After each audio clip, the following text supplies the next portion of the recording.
नमस्कार दर्शक बंधु जय जगन्नाथ 2024 मसीहा मे मासरे वृष राशि फलाफल किपर आज अध्याय आसतु आलोचना करवा।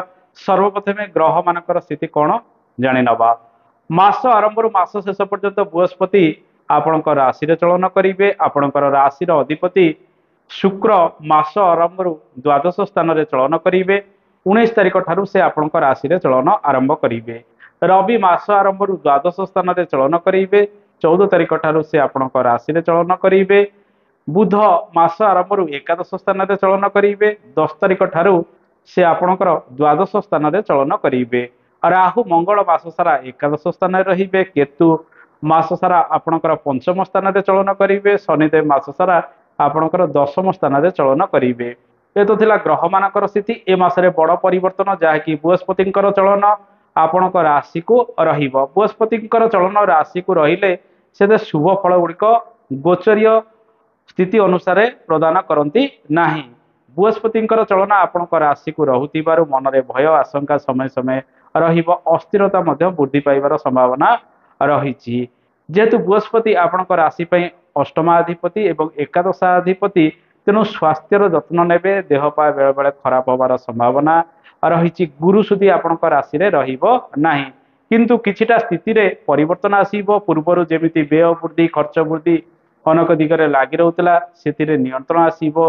रोजगार आपणकर बढ़िबो। पिला माने पाठ पढ़ारे उन्नति लाभ करिवे। दाम्पत्य जीवन में सुख आपनको मिलिबार संभावना यह बढ़ाइबो। दर्शक बंधु ए मासरे स्वास्थ्यर स्थिति किपर रहबा आसंतु जानिबा। स्वास्थ्य क्षेत्र में सामान्य उन्नति आसीबार संभावना रही। 19 तारिख पर स्वास्थ्य क्षेत्र में अधिक आरोग्यता लाभ आपण करेंगे। ये मासरे सामान्य स्वास्थ्य हानि रहिबार संभावना रही। माँ का स्वास्थ्य रे उन्नति आसीबो।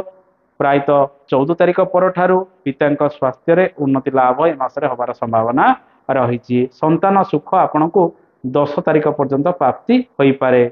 आपण ए मासरे जदि गर्भ धारण करूचंती जेहेतु राहु मंगल केतुंकर प्रभाव आपणकर पंचम स्थान को रहुची। अवश्य बृहस्पति पंचम को देखुचंती किंतु अधिकांश पाप ग्रह प्रभाव में पंचम स्थान रहुतिबारु 10 तारिख पर मास शेष पर्यंत सावधानता अवलंबन करेंगे।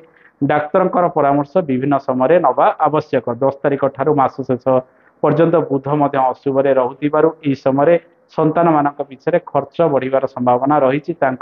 स्वास्थ्य को नहीं आप अधिक जत्नवान हुंतु। दर्शक बंधु आसतु जानिबा चाकरी कर्ममय जीवन व्यवसाय वाणिज्य स्थिति किपरि रहिबो। आर्थिक क्षेत्र में सामान्य उन्नति आसीबो। विशेषकर रोजगार पूर्व मास ठारू ए मासरे बढ़िबार संभावना रही। आपणकर आय भाव में राहु सहित मंगलकर जोग रहुची। एमाने आकस्मिक भावे रोजगार विभिन्न दिगरु आपनको प्राप्ति कराइबे। आपणकर धन भावर ग्रह बुध 10 तारिख पर्यंत एकादश स्थान रहुतिबारु मासर प्रथमार्धरे इनकम सोर्स अधिक रहिबो। किंतु ए मासरे जदि देखिबा धन संचय को नहीं सामान्य समस्या किछि रहिबो। विभिन्न समय बड़ बड़ खर्च वृद्धि लागि रहिबार संभावना रही। तेणु से सब प्रति आपको ध्यान देवाक पड़ो। जो मैंने लटरी जुआ शेयर मार्केटिंग इत्यादि क्षेत्र में अर्थ लगान कर 10 तारिख पर मास शेष पर्यंत अधिक निवेश से करंतु नाही। ए मासरे चाकरी बाकरी क्षेत्र में परिवर्तन रही। आपड़ जदि कौन दूर स्थान को यात्रा करने चाहते कि घर बाड़ी इत्यादि परिवर्तन करने चाहते 14 तारिख पर्यंत शुभत्व फल गुड़िक रही। खर्च आप अधिक करें। यही समय प्रायतः जमी बाड़ी कार्य गुड़िक अधिक त्वरान्वित हम। मंगल शुभरे रहुतिबारु से खर्च सामान्य बढ़िले मासर द्वितीयार्धरे जमी बाड़ी संक्रांत कार्य क्षेत्र आपको लाभ किसी मिलबार संभावना रही। जानवाहन किणाकिणी क्षेत्र में 19 तारिख पर मास शेष पर्यंत अधिक सफल आप होईपारती। सरकारी बेसरकारी क्षेत्र में ट्रांसफर कि दूर स्थान को यात्रा बा विदेश यात्रा करिवार सुजोग 14 तारिख मध्य अधिक रही। यही समय मध्य आपड़ से सब कार्य गुड़िक करें। चाकरी क्षेत्र में अदल बदल कर संभावना रही। बेसरकारी क्षेत्र में भल सुजोग आपको मिलबार संभावना रही। सरकारी कागज पत्र को नहीं आपणकर प्रॉपर जांच प्रत्येक दिन रहिबा आवश्यक। जो मानकर इंटरव्यू इत्यादि रही मासर प्रथम 2 सप्ताह आपको सफलता मिलबार संभावना अधिक रही।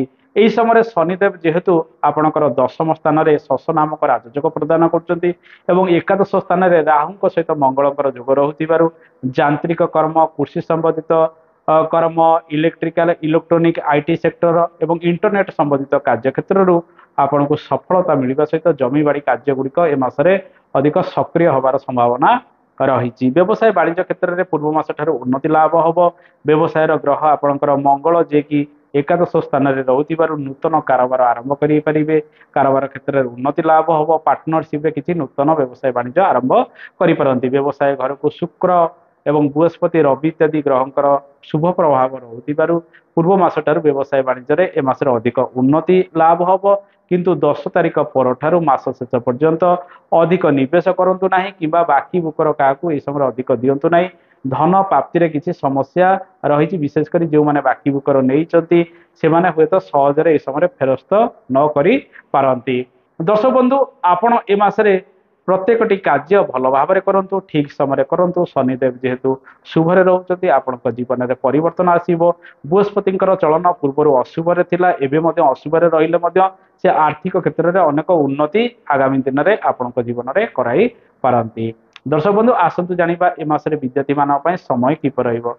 विद्यार्थी माने विद्या क्षेत्र में आपण पारदर्शिता लाभ करिवे। पाठ पढ़ारे सामान्य अन्यमनस्क 10 तारिख पर होई पारंती किंतु मासर प्रथमार्धरे विद्यार्थी माने सफल हेबे। कॉम्पिटिटिव एग्जाम क्षेत्र में सफलतार हार अधिक रहिबार संभावना रही। जो माने यांत्रिक शिक्षा ग्रहण करुचंती, जो माने मेडिकल संबंधित शिक्षा ग्रहण करुचंती, इंजीनियरिंग रो शिक्षा ग्रहण करुचंती से माने अधिक सुजोग प्राप्ति करिवे।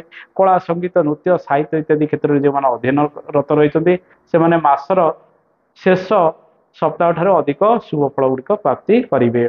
दर्शक बंधु दाम्पत्य जीवन किपर आसतु जानिबा। दाम्पत्य जीवन में शुभ फल गुड़िक धीरे धीरे वृद्धि पाइबार संभावना रही। जीवन साथी सहित जो सब समस्या लगी रोला से समाधान बाट बाहर। शुक्र राशि रे चलन करुथिबारु विवाह आदि कार्य गुड़िक त्वरान्वित हो पारे किंबा विवाह प्रस्ताव घर को आसी फाइनाल हबार संभावना प्रायतः 19 तारिख ठारू मास शेष पर्यंत रहुची।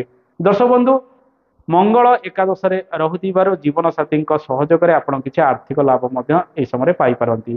जो मानकर दाम्पत्य जीवन विवाद रही से समाधान करने चेष्टा करूँ। अति शुभ समय गुड़िक पारिवारिक जीवन में सुख दुख एमती लग घर परिवार को नहीं दूरस्थान को बुलाबुली आपड़ करने को जापारती 14 तारिख मध्य एवं किसी खर्च बुद्धि व्यय बुद्धि से अधिक लग रही संभावना रही। माँ को नहीं किसी खर्च करिपारती। मासर द्वितीयार्धरे आपण स्थायित्व प्राप्ति करेंगे। बंधुंकर सहित संपर्क वृद्धि पाइब। जो सब समस्या बंधु को नहीं लगी रोला से प्रायतः सर्ट आउट हबार अनेक संभावना गुड़िक रही। ए मासरे रवि सुधी कि गुरु सुधी रहिबो नाही। तेणु शुभ मांगलिक कार्य गुड़िक करने मासटी से प्रशस्त रहिबो नाही।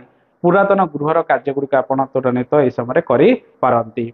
दर्शक बंधु लव लाइफ स्थिति देखा पंचमाधिपति आपणकर बुध 10 तारिख ठारू व्यय स्थान में चलन करुथिबारु ब्रेकअप इत्यादि परिस्थिति 10 तारिख पर उपजाई पारे। तेणु सावधानता अवलंबन करेंगे। जदि क्या प्रपोज इत्यादि करने चाहते मासर प्रथमार्धरे से सब कार्य गुड़िक करनियंतु। ए मासरे आपणकर भाग्याधिपति शनिदेव बलवान होई आपणकर 10म स्थान में चलन करुचंती। तेणु निश्चित भाव शुभ अशुभ फल गुड़िक आपणकर जीवन में मासरे प्राप्ति हम। खर्च को नियंत्रण करूँ। स्वास्थ्यर जत्न नहीं प्रत्येक कार्य करूँ। बुद्धिजीवी एवं वरिष्ठ व्यक्ति मान सहित मिलामिशा कर प्रत्येक कार्य कले आपण जीवन में सफल हो पारे। जेहेतु बृहस्पति चलन अशुभरे रहुची आपण प्रत्येक दिन ओम नमो भगवते वासुदेवाय मंत्र जप करूँ। प्रत्येक गुरुवार दिन महादेव उपासना करने सहित आपण सेटारे किछि भोग लगातु अशुभ तो दूरीकरण हम। गोमाता को गुड़ सहित पाचिला कदली प्रत्येक गुरुवार दिन खाइबा दिंतु। ब्रह्मज्योष्टि मूल को ठीक समय विशेषकर गुरुवार दिन शुभ मुहूर्त संग्रह करी आपण जदि पुरुष होती डाहाण बाहुरे लगातु। जदि नारी होती बाम बाहुरे लगाइले अशुभ तो दूरीकरण होता है। दर्शक बंधु ए तो थिला वृष राशि फलाफल। आशा करे कार्यक्रम आपको भल लगी कार्यक्रम संपर्क में मतामत देवे। आज तो समय हो गला आज पे नमस्कार। जय जगन्नाथ। धन्यवाद।